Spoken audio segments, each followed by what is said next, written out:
महमूद मौलवी साहब हमारे साथ मौजूद हैं। महमूद मौलवी साहब, जरा फरमाइएगा कि ये जो क्या है इस्तेकाम पाकिस्तान, तो फिलहाल तो उसने अदम इस्तेकाम ही बख्शा है अपने आप को भी, अपनी पार्टी को भी और इसको भी। लेकिन मुझे समझ में, आप इस पार्टी में शुरू में गए, आपने एक प्रेस कॉन्फ्रेंस भी की, उसके बाद आपने बाकायदा तौर पे कहा कि आप इसका हिस्सा हैं, उसके बाद आप बैक ऑफ हो गए कि जी अभी मुझे नहीं पता कि मैं इसका हिस्सा हूं या मैं इसका हिस्सा नहीं हूं। फवाद चौधरी साहब इसका हिस्सा है या नहीं है, इमरान इस्माइल साहब इसका है या नहीं है, मामला क्या है सर?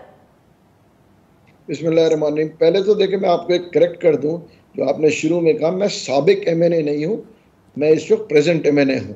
एक चीज तो ये मैं आपको क्लियर कर दूं। बिल्कुल, सॉरी, माजरत। जी बिल्कुल बिल्कुल।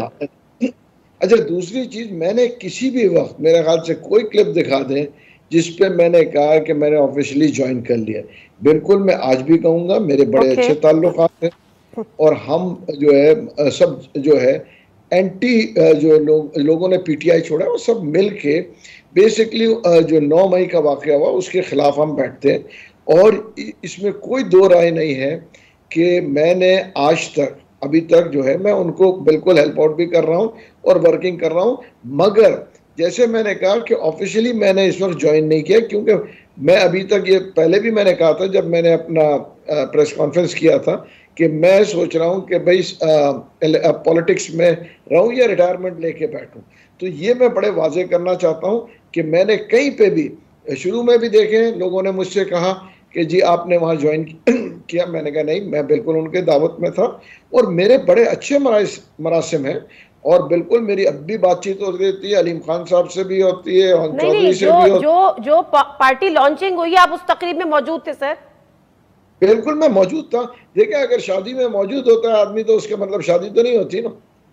देखिए लॉन्चिंग मौजूद वो शादी थी, तो ये वो सियासी पार्टी थी सर, सियासी पार्टी की लॉन्चिंग थी। बट एनीवे आपका डिसीजन है, जाहिर सी होता है, बेहतर समझते हैं जितने नहीं। देखिए सियासी पार्टी में बिल्कुल आदमी बैठता है, बातें होती है। अच्छा ठीक है, अच्छी बात है, आपकी मर्जी है। अभी क्या सोचा है? अभी क्या सोचा है इस वक्त? अभी तक मैंने, देखिए मेरी बात अभी भी चल रही है, मेरी बात हो रही है, कुछ चीजों के ऊपर मैं जो है मैं नेगोशिएट कर रहे हैं कि भाई देखिए, क्योंकि सिंध का मामला जहां तक है, मुझे ये देखना है कि सिंध के अंदर हम किस प्लेटफॉर्म से और कैसे लेके आएंगे। क्योंकि मैं जब भी आऊंगा या कोई पार्टी बचाऊंगा आ जाए तो वो एग्रेसिवली आए, ये ना हो ना पार्टी का मंशूर क्या है उसको नहीं कर पाए। तो इसका मंशूर क्या है इस्तेकाम पार्टी का? देखिए इसका वही मंशूर है जो पीटीआई, देखिए इसका मंशूर वही है जो पीटीआई का मंशूर था।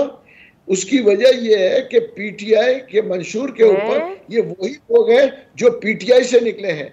देखिए हमारा डिस्प्यूट जो था 9 मई के उन लोगों से था जो पार्टी में थे, जिन्होंने फौज के खिलाफ गए और जो फौज के असासों को डैमेज किया, और वो ऑल आउट, ठीक है ना, फौज मतलब ये पीटीआई पार्ट 2 है, ये पीटीआई पार्ट 2 है। आप इसको देखें, पीटीआई पार्ट 2 कहें, देखें आप जो भी कह सकती हैं, मगर ये सारे लोग वो हैं जो कि उस माइंडसेट से हट के ये पार्टी बनाने की बात कर रहे थे, या वहां पे सब बैठे थे, सब उस माइंडसेट के लोग हैं जो कि टोटली अगेंस्ट थे कि 9 मई को हुआ। क्योंकि हम उस वक्त पीटीआई में मौजूद थे, हमें पता है कि ये कैसे हुआ, क्यों हुआ, किसने कहा करने को। देखिए उस वक्त भी हम इन चीजों को मना कर रहे थे। बता देना क्यों हुआ, कैसे हुआ, किसके कहने पे हुआ। सिर्फ एक कासिम के अब्बा तो जिम्मेदार नहीं हो सकते ना, ये जो आगे पीछे उनके दायरे में बैठे होते थे, ये कैसे ड्राई क्लीन हो गए सर? देखिए बदकिस्मती ये है कि मेजॉरिटी ऑफ पार्टीज में डेमोक्रेसी है ही नहीं, मेजॉरिटी ऑफ पार्टीज में, ठीक है ना, बल्कि आप कहेंगे 90% से ज्यादा पार्टीज में डेमोक्रेसी नहीं है, वन मैन शो है।